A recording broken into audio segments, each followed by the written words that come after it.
Hello, everybody. It's me, Fergie. Yeah. So I've come to the conclusion that I'm always going to be behind. I try to keep up, and when I keep up, I'm only getting caught up, and then after that, I get really lazy. So I guess I just have to go on these binges. But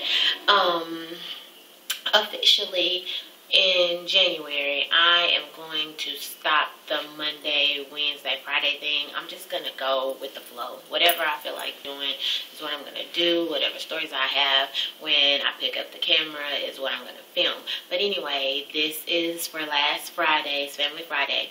I'm going to try to make this really quick. I did not realize that there was going to be 5 Fridays in December. So for tomorrow, I won't be talking about my grandma and my great-grandfather. Well, my great-grandfather and my great-grandma, because I was under the impression that it was only going to be 4, and I only wanted to do it 4 times. But so here goes.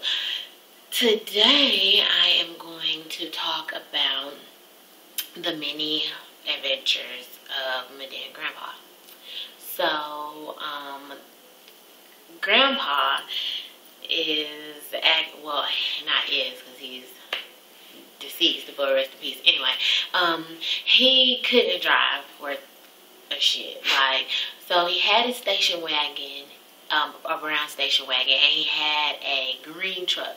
And so, the station wagon could be started with like a screwdriver. It didn't take much. On several occasions, we got it started up and tried to get it out of the yard, but we always got caught.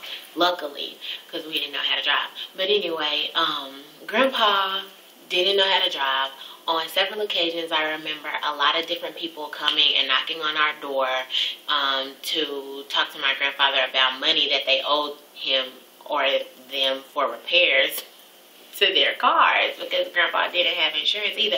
Back then, it wasn't a law that you had insurance. So anyway, I remember this one time, and there's so many stories that my mom and my aunt have about him, like, turning completely around towards the back seat, not watching the road while driving to stop him from fussing and crazy stuff like that. But I remember this one time we were on our way to get some fish from this fish place called Top Cat, and so it was in South Dallas, and South Dallas isn't far, but when you're a little kid, it's really far when you're driving away from your area. So anyway, I don't know how we got lost. We had to make some other stop so they could pay a payment on a loan or something like that. And on the way back, we ended up going the wrong way on a one-way street. Now, it was me, my little cousin, Ashton, Scott, is what we call him, my great-grandma and my great-grandfather. Well, Scott was probably like 3 or 4, and all I remember is a sign with an arrow pointing this way, but we were going this way. Now, as we were approaching the other cars, they were honking, of course.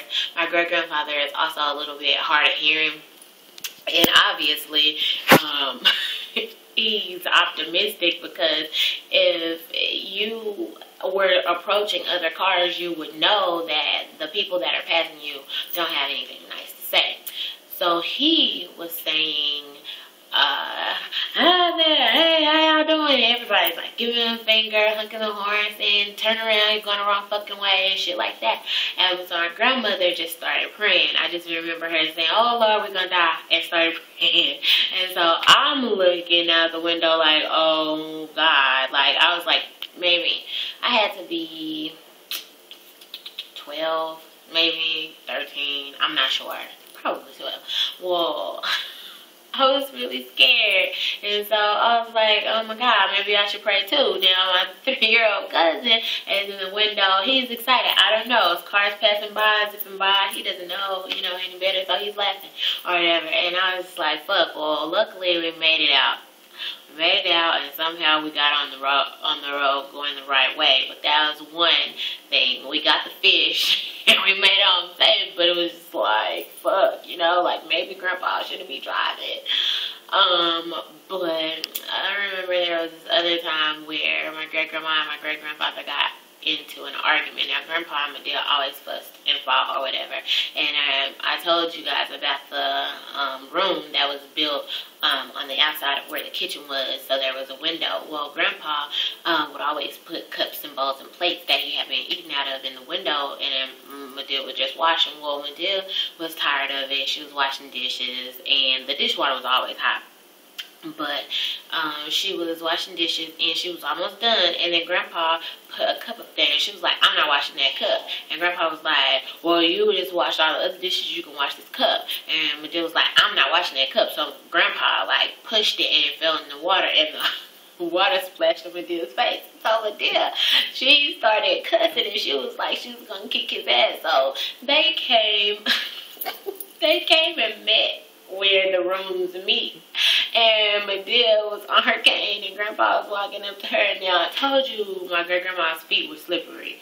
Now, Grandpa pushed her down. Now, he didn't push her hard, but it didn't take much because, of course, she's walking on a cane, so her balance isn't that good. Now, I have this 80-year-old woman on the floor and this 80-something-year-old man crying, saying, oh, my God, I didn't mean to push you that hard. Why are you on the floor? I'm so sorry. I'm sorry. I'm sorry. I'm sorry. So me and Grandpa, I'm probably like 11, 10. I'm not strong at all. We're trying to pull her up, and every time we try to get her up on her feet keep sliding, so she fall right back down.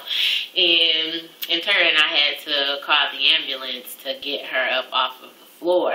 Grandpa was scared that he was going to go to jail because he had pushed me down the floor, but it was just a little domestic dispute. He didn't push her hard. She just happened to slip, and so, yeah, they had to pick my grandmother up off the floor in the ambulance. But those are the last two stories that I'm going to tell you about my great-grandparents. I know that I've told you some crazy stuff, and y'all probably like, what? Like, she grew up like that, but they were, like, really awesome people, really nice, really loving and caring, even though my grandfather was, like, mean on the outside, but he was really, really, really special to me, and so was my great-grandmother. But that concludes my whole adventures of great-grandma and great-grandpa for the holidays series. But I'll talk to you guys in my Monday video. Thanks for watching.